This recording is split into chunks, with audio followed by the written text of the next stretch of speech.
Master degree कर रही हूँ। क्या ये मेरी पढ़ाई आगे जारी रहेगी? और मैं जॉब करना चाहती हूँ, सरकारी के योग हैं, क्या वो लगेगी? मेरी शादी कब होगी? मुझे मेरा पति कैसा मिलेगा? स्वभाव का कैसा मिलेगा? शादी का सुख कितना होगा मेरी ज़िंदगी में? मेरे पति की सरकारी जॉब होगी या बिज़नेस? ससुराल वाले कैसे स्वभाव के मिलेंगे? ये सारी चीज़ें, ऐसा ही लगभग सवाल इन्होंने पूछा है। एक बात बड़ी अद्भुत बताता हूँ, नाम है इनका हेमा और ये है 1997 की। एक जाति का जिसकी शादी अभी नहीं होती है, वो तमाम तरीके का स्वप्न पालती है और निस्संदेह वो अपने बारे में और अपने पति के बारे में बहुत ही बड़ा और बहुत ही बेहतर ही सोचती है।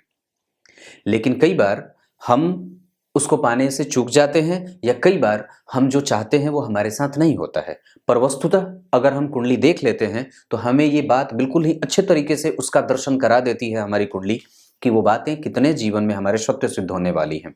अब इसके लिए मैं आपको सबसे पहले ये बताना चाहूँगा कि आप जन्म के आधार पर जो प्रभाव, बाह्य प्रभाव है, जो आपको दिखता नहीं है, ग्रहों का या परमात्मा का आशीर्वाद रूपी जो ये प्रभाव होता है, जो कुंडली के माध्यम से हमें दिख जाता है कि भगवान राम का आशीर्वाद कितना है, कृष्ण का आशीर्वाद कितना है, उसके बाद जो है वो विभिन्न जो ईश्वर हैं हमारे सनातन धर्म में, देवताओं का आशीर्वाद हमें कितना मिला हुआ है।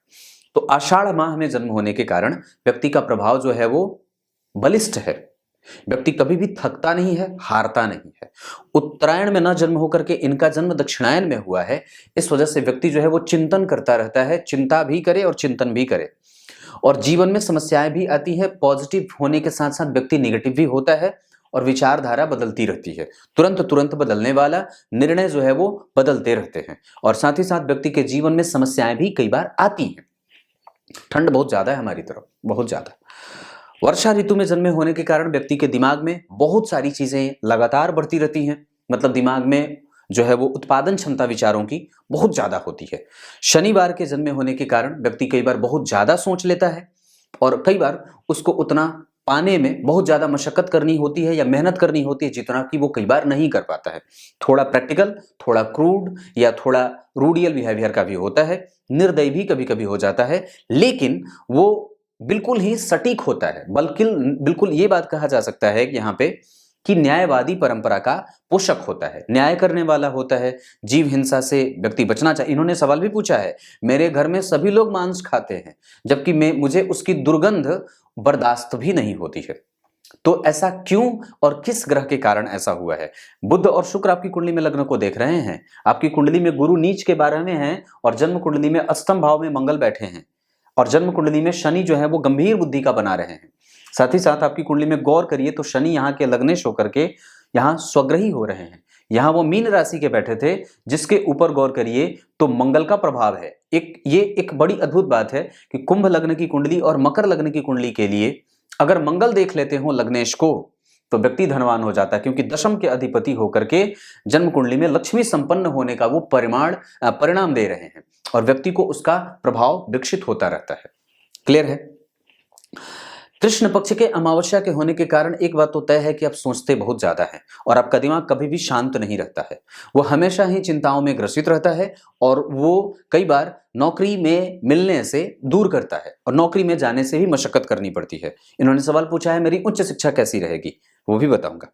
कृष्ण पक्ष के अमावस्या के जन्मे होने के कारण व्यक्ति का प्रभाव और व्यक्ति की कुंडली में चंद्रमा दोनों ही पापक हो जाते हैं और ऐसी स्थिति में कि व्यक्ति की कुंडली में चंद्रमा जब कृष्ण पक्ष के पापक हो जाएंगे तो वो अब आपके जीवन में नौकरी से, धन से, आपके जीवन में आने वाली समस्याओं से कई बार आपकी स्थिति जो है वो बड़ी चिपक जाती है और वो जल्दी जाने का नाम नहीं लेती, या फिर ये कह सकते हैं कि वो हमेशा बनी रहती है। इस वजह से शिव जी की पूजा निरंतर करिए, जितनी ज्यादा हो सके। शिव मंदिर का दर्शन, शिव जी के मंदिर में जाकर के अगर हो सके तो किसी मंत्र का जप कर लेना चाहिए।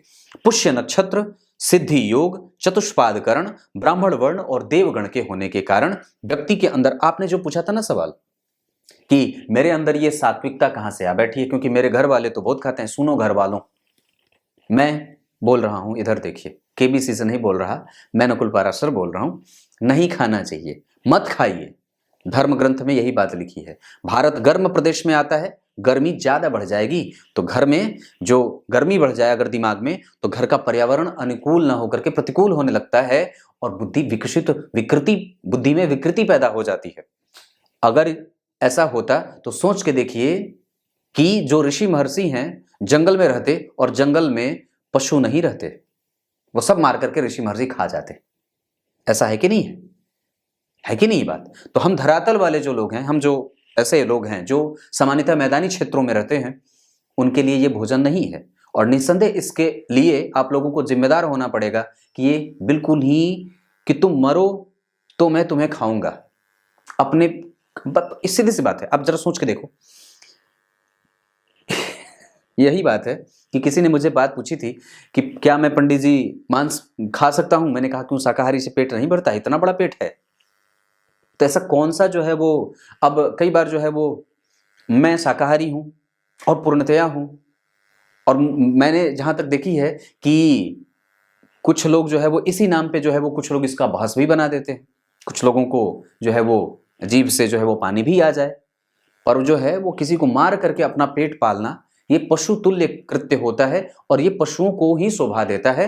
अगर आप खुद को मानते हो तो निस्संदेह ये काम कर सकते हैं, लेकिन अगर आप खुद को इंसान कहते हैं और पशुओं वाला कृत्य करते हैं तो ये दो तरफा खेल चलेगा नहीं, और ये ठीक भी नहीं है। तो ये बात होती है, बात बहुत ज्यादा उस पर नहीं बोलूंगा। तो ये बात कि आपने जो सवाल पूछा था कि मेरे अंदर ये तत्व कहां से आया कि मैं उसका दुर्गंध भी बर्दाश्त नहीं कर सकती हूं या फिर मुझसे नहीं होता, ये ब्राह्मण वर्ण और देवगण के होने के कारण, क्योंकि आप सात्विक हैं। तत्व जो है वो आपके अंदर शुद्धता का है, सात्विक है, तामसिक नहीं है। आपके घर वाले तामसिक हैं लेकिन आप सात्विक हैं, और सात्विकता का जहां पे असर होता है वहां सब कुछ भगवत तुल्य होता है। भगवत जो है वो स्तुति होती है, भगवान की चर्चा होती रहती है। दिमाग जो होता है वो शुद्धता को प्राप्त करता है, और भले ही इस जन्म में आपको कष्ट हो रहा हो, भले ही आपको इस आपके अनुकूल अभी चीजें ना मिल रही हो, पर बाद में चल करके बहुत अच्छी होती हो सकता है। ऐसी बात बिल्कुल आपको दिमाग में रख लेना चाहिए। आपकी कुंडली में नौकरी के योग थोड़े कमजोर, क्योंकि लेकिन प्रतियोगिता शामिल है। आपको आपके जीवन में प्रतियोगिता में सफलता मिलने का योग देख रहा हूं, तो छोटी मोटी नौकरी भी आपकी कुंडली में बनती है, क्योंकि यहाँ चंद्रमा बैठे हैं, और स्टेट पीसीएस वगैरह में या स्टेट की नौकरी आपको मिल सकती है, क्योंकि जन्म कुंडली में शनि भी इस भाव से पंचमस्त जा रहे हैं। चतुर्थ स्थान के अधिपति शुक्र और छठे भाव के अधिपति चंद्रमा दोनों द्विद्वादश के संबंध में है। थोड़ी सी कमजोरी यहाँ इस वजह से भी बन रही है, लेकिन क्लरिकल जॉब या पढ़ने पढ़ाने का काम आपकी कुंडली में बनता है। बुध और शुक्र आपकी कुंडली में लग्न को देख रहे हैं। चतुर्थ स्थान के अधिपति लग्न को देखे, इसका मतलब है कि व्यक्ति के जीवन में सुख है और दाम्पत्य खराब नहीं है, क्योंकि यहाँ के अधिपति अगर पीछे जा रहे हैं, स्वग्रही चंद्रमा के साथ बैठे हैं। अपनी ही राशि का चंद्रमा अगर बैठा हो तो व्यक्ति के जीवन में कभी भी आर्थिक परेशानी नहीं होगी, और ये आजकल की सबसे बड़ी समस्या बनती जा रही है। क्योंकि जो है वो यहाँ पे व्यक्ति को मैं ये गारंटी से बात कर सकता हूं कि उसके जीवन में अर्थ की समस्या नहीं होगी, उसके ससुराल में या फिर उसके दाम्पत्य में, ये बात पक्की है। और दाम्पत्य भी खराब नहीं है। यहाँ पे बुध और शुक्र दोनों बढ़िया बैठे हैं, और जन्म कुंडली में एक तरफ मंगल, पीछे सूर्य बैठे हैं। अब जरा गौर करिए तो इस भाव से ठीक आगे मंगल बैठे हैं, जो कि दशम के अधिपति होते हैं। पति जो होगा वो कई बार नौकरी करने वाला होता है, और कई बार खुद का व्यवसाय करने वाला, और कई बार सैनिक। ये तीनों ही चीजें बनती हैं। दूसरी बात, नवांश का केंद्र खाली, इस वजह से मैं ये बात कहता हूं कुंडली मिलाकर के ही विवाह करना चाहिए, क्योंकि मंगल अष्टम में मांगलिक योग भी पैदा करेंगे, और जन्म कुंडली में ये स्थिति कि लग्नेश के वो मित्र नहीं होते, बहुत अच्छे सामान्य होते हैं। इस वजह से मैं ये बात कहूंगा कि व्यक्ति को कुंडली मिलाकर के ही विवाह करना चाहिए। बिना कुंडली मिलाए विवाह मत करिएगा, क्योंकि राहु का संबंध यहाँ भी ठीक नहीं बन रहा है, यहाँ तो ठीक बन रहा है लेकिन यहाँ पे भी ठीक नहीं बन रहा है। तो राहु का प्रभाव आपको प्रभावित कर सकता है। आप खर्चीले हो, प्रेमी हो, और कामुकता की प्रबलता भी है। जन्म कुंडली में अगर आप विचार करते हैं तो शनि यहाँ पे स्वग्रही हो जा रहे हैं। चंद्रमा यहाँ पे, सूर्य जो है वो जन्म कुंडली में चंद्रमा के साथ बैठ करके अमावस्या दोष पैदा कर रहे हैं। इस वजह से व्यक्ति खुद तो ठीक होता है कई बार, पर उसके विचार कभी भी खत्म नहीं होते, और कई बार व्यक्ति खुद ठीक होता है पर माता को बीमार कर देता है। या व्यक्ति जो होता है वो कई बार सर्दी, खांसी, जुकाम और अत्यधिक व्यय से बचा नहीं रहता है, उसके पास व्यय हमेशा बना रहता है। दुश्मनों के लिए वो किसी भी तरीके से जो है वो ज्ञान के बल पर और अपने ज्ञान चक्षु के बल पर अपना संपूर्ण जो है वो समाधान ढूंढ लेता है।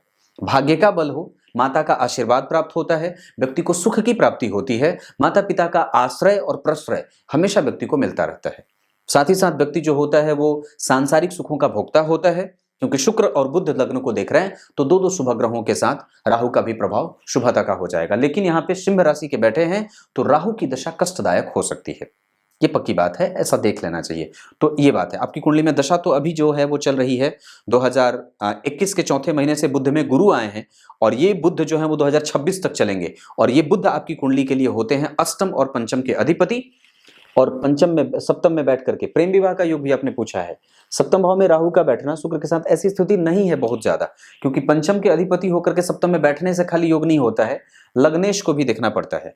और गुरु जो है वो जन्म कुंडली में नीच के हैं, एक ऐसी स्थिति बनेगी जहां व्यक्ति का मन भटकेगा लेकिन वो बहुत ज्यादा सफल नहीं होगा, क्योंकि मंगल अष्टम में है और केंद्र खाली है। तो व्यक्ति को अपने दाम्पत्य को लेकर के पॉजिटिव होना पड़ेगा और बिल्कुल ही कुंडली मिला करके ही विवाह करना चाहिए, नहीं तो कई बार संतान से भी संबंधित समस्या हो सकती है या व्यक्ति को कई बार समाज में निंदनीय या कुकृत्य करने का एक जो है वो प्रभाव या उसका ठप्पा लग जाता है।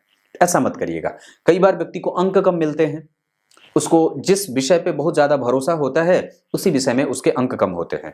लेकिन आपने सवाल पूछा है कि क्या मेरी उच्च शिक्षा बाधित नहीं होगी और अच्छी चलेगी, तो उच्च शिक्षा के अधिपति और रिसर्च का क्षेत्र, यहाँ मंगल और बुध और शुक्र दोनों एक साथ बैठ करके लग्न को देख रहे हैं और निस्संदेह आपकी कुंडली में अभी योग बन रहा है। आप इस चीज को आगे बढ़ाते रहिए, उसको कमजोर मत करिए और उस पर अपना ध्यान निरंतरता से लगाए रखिए। पढ़ाने का क्षेत्र आपकी कुंडली में बनता है, क्लरिकल नौकरी करने का योग बनता है, स्टेट गवर्नमेंट में सरकारी क्षेत्र जो स्टेट गवर्नमेंट की होती है आप उसमें आराम से जा सकते हैं। आपकी कुंडली में ऐसे योग पद मिल सकता है आपकी कुंडली में, लेकिन उसके लिए मशक्कत भी बनेगी, क्योंकि पराक्रमेश जो है वो मंगल जन्म कुंडली में विपरीत परिस्थिति का निर्माण पहले करेंगे। ऐसा लगेगा चाहे सरकार के लिए, चाहे सरकार में वैकेंसी ना हो, चाहे आपको जिस वैकेंसी में आप जाएं उसमें सीट कम हो या पद की स्थिति कमजोर हो या कई बार होते होते रह जाए, ऐसी स्थिति भी देख रहा हूं। क्योंकि अब केतु आने वाले हैं तो हो सकता है कि ये समस्या ज्यादा बढ़ा दें, ऐसा भी देख रहा हूं। तो मशक्कत बनी रहेगी। दशमांश कुंडली में लग्न के अधिपति का चतुर्थ में आना आप न भी करेंगे फिर भी आपको कोई दिक्कत वाली बात नहीं है। वैसे यहाँ पे गुरु और चंद्रमा बैठे हैं, व्यक्ति के जीवन में और व्यक्ति के भाग्य में और व्यक्ति के कर्म में भाग्य का सुख है। आप निस्संदेह आगे बढ़िए, क्योंकि गुरु की दृष्टि लग्न पे, गुरु की दृष्टि पराक्रम पे और गुरु की दृष्टि यहाँ यश देर से मिलते देख रहा हूं। यश देर से मिलेगा, मैंने ये बात यहां देखी थी, इसी वजह से ये बात कही थी। अभी अभी मैंने दशमांश देखा जहां पे गुरु की दृष्टि जो है वो जन्म कुंडली में नीच की पड़ रही है, जहां के अधिपति शनि जन्म कुंडली में इसे देख रहे हैं, यानी कि गुरु और शनि दोनों। अब देखिए होता क्या है, सामान्यतः हमारे पास उतना पेशेंस नहीं होता कि हम इंतजार कर सकें या फिर उतना बर्दाश्त कर सकें। शनि ने भी दशम को देखा, पंचम को देखा है और गुरु भी देखे हैं और वो भाव बिल्कुल बलिष्ठ हो रहा है, क्योंकि उसके अधिपति और उस पे एक शुभ ग्रह दोनों की दृष्टि जा रही है। इस वजह से अगर हम पेशेंस धारण कर लेते हैं तो निस्संदेह हमारा काम बन जाएगा। तो यहाँ पे समस्या ये बन रही है, क्योंकि जन्म कुंडली का 8वां भाव स्वभाव का होता है और वहां मंगल जैसे ग्रह के बैठ जाने से व्यक्ति के जीवन में विपरीत परिस्थितियों का निर्माण होता है और कई बार व्यक्ति जो होता है वो उद्वेगी हो जाता है, जल्दी जल्दी निर्णय लेकर के अपने ही लाभ को वो निगेटिव कर लेता है। तो हमें लाभ को देने से और प्राप्त करने से पहले अपने आप को पेशेंसफुल बनाना होगा। और दूसरी बात है कि मंगल के अष्टम भाव में बैठने से अपने अंगों को, अपने कपड़ों पे, अपने व्यवहारिकता पे भी ध्यान देना होगा। अपने स्वभाव को उग्र नहीं बनाना होगा, बहुत जल्दी किसी को डिक्लेरेशन नहीं देनी चाहिए, निर्णय पे मंथन करना चाहिए, विचार करिए, उसको सही तरीके से एग्जीक्यूट करने के लिए आपको टाइम लेना चाहिए, जल्दबाजी में निर्णय नहीं करना चाहिए, रुक जाना चाहिए, रुक करके विचार करने के बाद ही कोई बात करनी चाहिए, क्योंकि अष्टमस्त मंगल व्यक्ति को चिंतन करने वाला नहीं, चिंता करने वाला ज्यादा बना देते हैं। जीवन में कई बार ऐसी विपरीत परिस्थितियों का निर्माण वो कर देते हैं जिसके लिए आप खुद जिम्मेदार नहीं होते, दूसरा कोई आपके लिए जिम्मेदार बन जाता है। मतलब वो दूसरों के कारण आपको कष्ट हो जाए, आप गाड़ी सीधे लेन में चलाएंगे, दूसरा वाला आकर के ठोक देगा, ऐसी स्थिति होती है। तो गुरु चंद्रमा यहाँ बहुत अच्छे, शनि का प्रभाव यहाँ बहुत अच्छा, राहु का प्रभाव बहुत ज्यादा व्यक्ति सोचता है और ये अपने आप को, अपने विचारों को थप्पड़ लगाने की आवश्यकता है कि ये इतने ज्यादा भटकने वाले क्यों बन रहे हैं। आप जिस चीज पे जितना ज्यादा विचार करना चाहिए उस पे नहीं करते और जहां नहीं करना चाहिए वहां आपका दिमाग ज्यादा चलता है। मंगल की चौथी दृष्टि लाभ देगी, 7वीं दृष्टि वाणी में प्रभाव और गांभीर्य देगी और साथ ही साथ वाणी को थोड़ी कटु भी बनाएगी। यहाँ के अधिपति जन्म कुंडली में गुरु नीच के हैं, व्यक्ति खर्च से हमेशा त्रस्त रहेगा, परेशान रहेगा, खर्च हमेशा बनी रहे और व्यक्ति के जीवन में धन कई बार रुक रुक करके या कई बार ऐसी स्थिति भी बनती है कि व्यक्ति का धन बचे ही नहीं, वो दूसरों के ऊपर खर्च हो जाए या व्यय हमेशा बना रहता है, क्योंकि परिवर्तन हुआ है ना यहाँ पे, व्ययेश का धनेश, व्यय भाव के अधिपति धन में, धन भाव के अधिपति व्यय में। ऐसी स्थिति जो है वो व्यक्ति के जीवन में कई बार, चूंकि वो नीच के हो जा रहे हैं, नवांश कुंडली में वो गुरु जो है वो जन्म कुंडली में मित्रवत हो जा रहे हैं, इसका मतलब है कि वो कुछ अच्छे परिणाम भी देंगे और व्यक्ति के पास शिक्षकीय गुणों का रखने वाला और प्रभाव रखने वाला, विकसित करने वाला आपकी कुंडली में पढ़ने पढ़ाने का योग बहुत अच्छा है। आप वन विभाग में, कंस्ट्रक्शन कंपनी में, कोई भी जैसे लेखाकार वगैरह में, जो महालेखाकार होता है उसमें नौकरी प्राप्त कर सकते हैं। क्लरिकल जॉब आपकी कुंडली में बहुत अच्छे तरीके से है। कंप्यूटर पे बैठ करके भी अगर कोई काम करने का नौकरी बैंकिंग सेक्टर में मिल जाए तो भी आप कर सकते हैं। आपकी कुंडली में ये चीजें बनती हैं। अब अगर ग्रह की बारे में बात करूं तो सूर्य, चंद्रमा, मंगल, बुध और शनि ये सब अच्छे बन रहे हैं।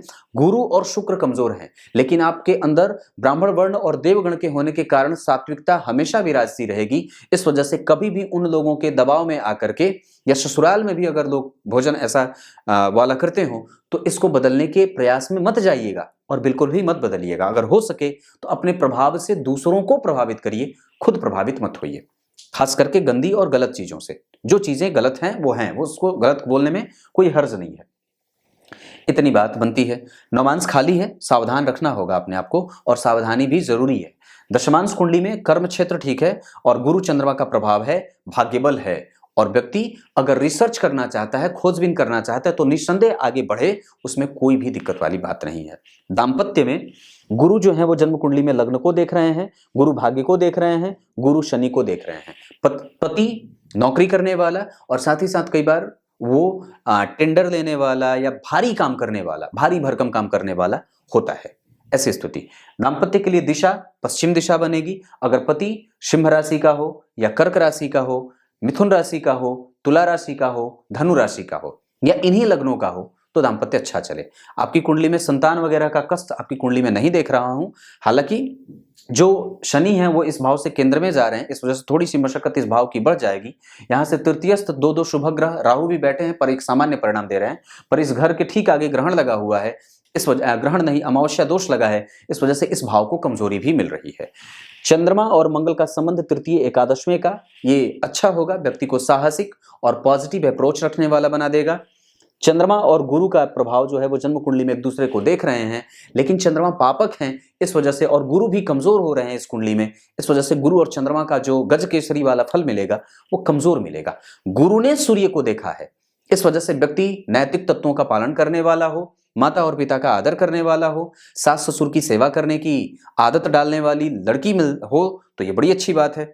साथ ही साथ अपने अंदर सद्गुणों का विकास करने का प्रभाव रखना होगा। प्रत्येक पल आपको भगवान नारायण का चिंतन करना चाहिए।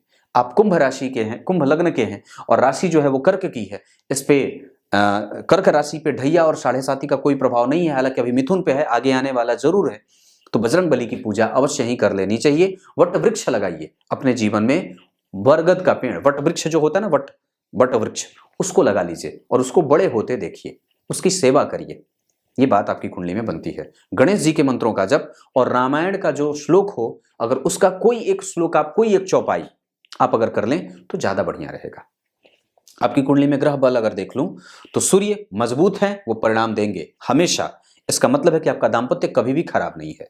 चंद्रमा वृद्ध हैं, इस वजह से आपका मन हमेशा चिंतित रहेगा। उसके लिए शिव जी की आराधना और सूर्य को अर्घ हमेशा देते रहना चाहिए। गाय माता की सेवा जरूर करिएगा। सफेद वस्त्र आपके लिए ज्यादा बढ़िया रहेगा। 8 तारीख आपके लिए अच्छा है, 8 अंक, 8 तारीख हो जाए, 17 तारीख हो जाए तो ये स्थितियां अच्छी बनती हैं। राशियां आपके लिए तुला और मिथुन बहुत ज्यादा अच्छी होंगी, ये कुंडली में आपकी बात बनती है। मंगल आपकी कुंडली में 25% का परिणाम करेंगे, यानी कि आपकी कुंडली में जो दशम स्थान है वो संपूर्ण परिणाम नहीं करेगा, वो जितना देना चाहिए उसका 25% करेगा। इस वजह से ही आपको मेहनत ज्यादा करनी पड़ रही है, कारण यही है। और गुरु भी नीच के हैं 12वें में, तो अंक भी कम मिल जाता है, मशक्कत ज्यादा, मतलब 100 अंक पाने के लिए आपको 120 या 125% मेहनत करनी पड़ती है, ये बात भी दिखती है। बुध जन्म कुंडली में जिस डिग्री पे हैं उस पे युवा अवस्था के हो जाएंगे। गुरु जन्म कुंडली में 25 डिग्री का परिणाम करेंगे। बुध जन्म कुंडली में गुरु बढ़िया, शुक्र भी बढ़िया है, वृद्ध हो रहे हैं, इस वजह से देर से भी, हाँ एक बात और बता दूं, शनि और मंगल का प्रभाव है। आपका स्वभाव तो ठीक हो, धन तो ठीक है, लेकिन विवाह कई बार विलंब से ना हो इसका खतरा भी होता है। क्योंकि नवमांसवी केंद्र खाली है और सूर्य और राहु जैसे ग्रहों का यहाँ प्रभाव है। यहाँ के अधिपति शुक्र जो है वो जन्म कुंडली में जाकर के बैठे हैं छठे भाव में राहु के साथ। इस वजह से आपको मैं ये बात कहूंगा कि विवाह बहुत ज्यादा विलंब से मत करिएगा, उसको टाइम पे ही कर लीजिएगा। दिशा मैंने बता रखी है पश्चिम दिशा। दिशा कहीं से भी हो कोई दिक्कत नहीं है, लेकिन कुंडली बहुत अच्छे तरीके से मिल जाए, भाव वगैरह मिलान हो। जैसे मैंने जो राशियां बताई, अब जैसे मान लीजिए आपकी कुंडली में जो लड़का मिले उसकी कुंडली में सूर्य जो है, जैसे आपकी कुंडली में सूर्य जो है वो आपके आर्थिक उन्नति के द्योतक हो रहे हैं। यहाँ सूर्य जो है वो अष्टम भाव में चले जा रहे हैं। इसका मतलब है कि आपको कई बार वैचारिक मतभेद में भी देख रहा हूं, तो इस कारण से कई बार आपको ये बात आपके ऊपर दबाव बना रहेगा कि कुंडली मिलाकर के ही विवाह हो। प्रेम विवाह कई बार जैसे होता है, कभी किसी ने पूछा ही था शायद कि मैंने प्रेम विवाह किया था, अभी हाल ही में कहीं पढ़ा मैंने, मेरे ही पास किसी ने लिखा है कि प्रेम विवाह किया था पर अब वो बात नहीं रही जो पहले थी, या फिर वो व्यक्ति बदल गया है, ऐसा कुछ लिखा था उन्होंने, पता नहीं किसी के सवाल में ही था शायद। ऐसी स्थिति है तो विचार कर लेना चाहिए, क्योंकि जब पंचम भाव के अधिपति उच्चाभिलाषी हैं लेकिन सप्तम भाव को पापकर्त्री लगा हो, यहाँ भी जो है वो बहुत अच्छी स्थिति नहीं है, तो हमें सावधान रहने की आवश्यकता जरूर है।